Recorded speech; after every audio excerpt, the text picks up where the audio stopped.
The vast Pacific, a battlefield stretching thousands of miles. And in the early years of World War II, one aircraft ruled that sky. Fast, silent, and impossibly agile, the Mitsubishi A6M Zero.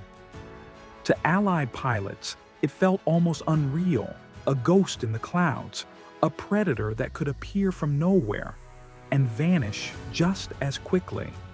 Tonight, we revisit the rise, the legend, and the downfall of Japan's most iconic fighter of the Second World War.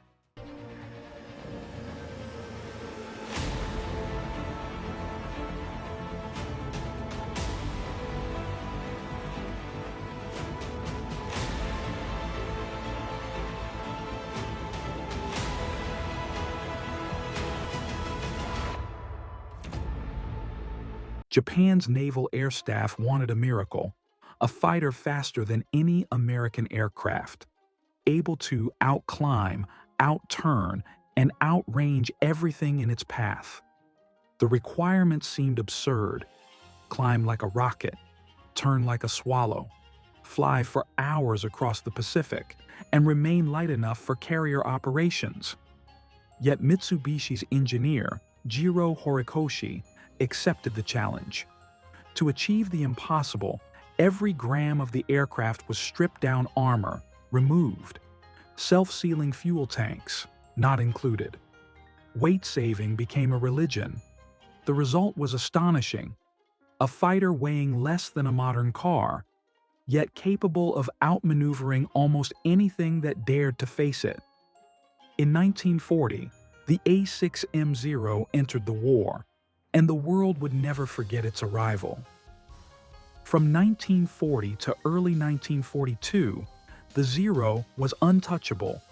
Its agility stunned every opposing pilot.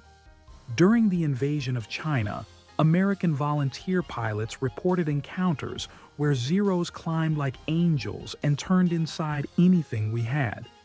Then came Pearl Harbor, Wake Island, the Philippines, the Dutch East Indies. Wherever the Zero appeared, Allied aircraft fell in flames. Its long range allowed it to strike bases that American commanders believed were safe. In dogfights, the Zero could turn tighter than a P-40, outclimb the F-4F Wildcat, and stay in the air long enough to fight over 2 war zones in one mission. The Zero wasn't just a fighter, it was a psychological weapon, a symbol of Japanese air superiority. But every legend eventually faces its limit. By late 1941, Japan stood at a crossroads. Its empire was expanding, its fuel reserves shrinking, and its leaders believed a decisive first strike was the only path to survival. To deliver that strike, they needed air superiority. Instantly, absolutely, and without warning. And the A6M Zero was the key. Japan assembled 6 aircraft carriers into one massive task force, the largest carrier strike group the world had ever seen, a formation built around stealth, discipline, and the lethal reach of the Zero. On board those carriers, Zero fighters lined the decks like silent arrows, waiting for the bowstring to snap.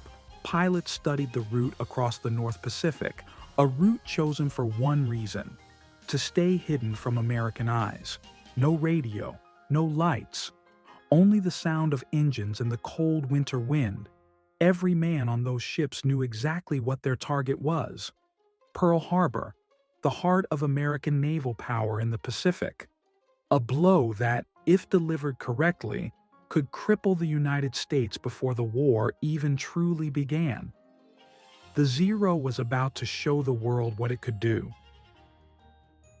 Before sunrise, Hawaii slept in peace. But far beyond the horizon, 183 Japanese aircraft lifted off the carrier decks: bombers, torpedo planes, and above them, the Zero fighters. They flew in disciplined waves, cutting through low clouds, using the ocean's curve to hide their approach.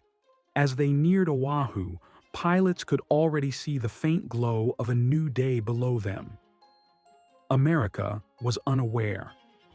At 7:48 a.m., the first attack began. Japanese bombers broke formation and dove toward Battleship Row.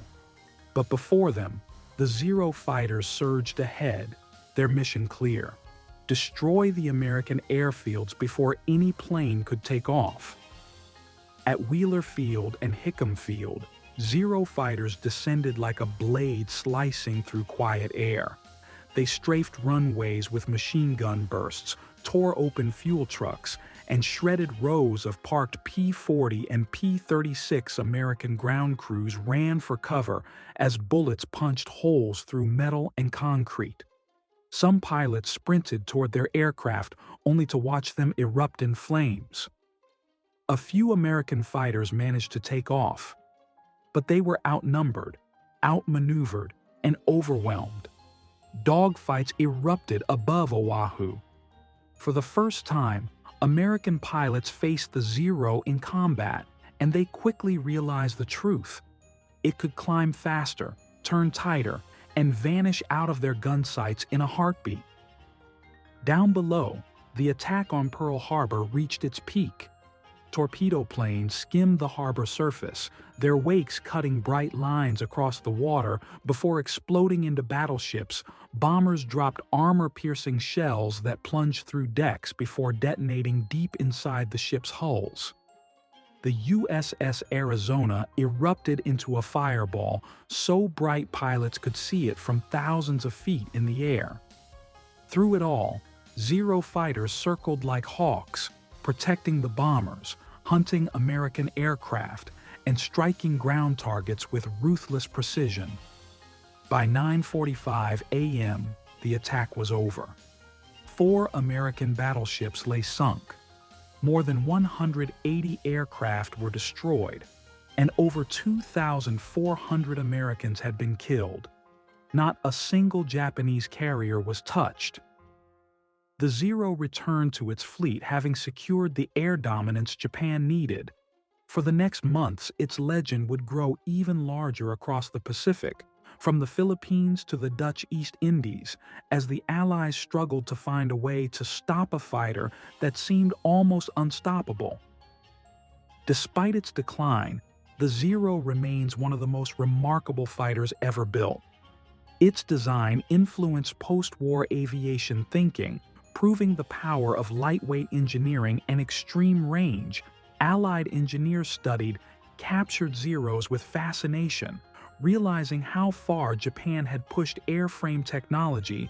By focusing on maneuverability above all else today, only a handful remain flight-worthy. Each one is a reminder, not just of Japan's wartime engineering, but of the pilots on all sides who fought in the vast, unforgiving Pacific sky. The story of the Zero is not one of victory or defeat. It is a story of ambition, innovation, and the human cost of war. When the sun sets over the Pacific and the sky turns quiet, some say you can almost imagine it. The faint silhouette of a Zero banking gracefully above the waves, a relic of another era, a ghost of a world changed forever. This was the Mitsubishi A6M Zero, the ghost of the Pacific.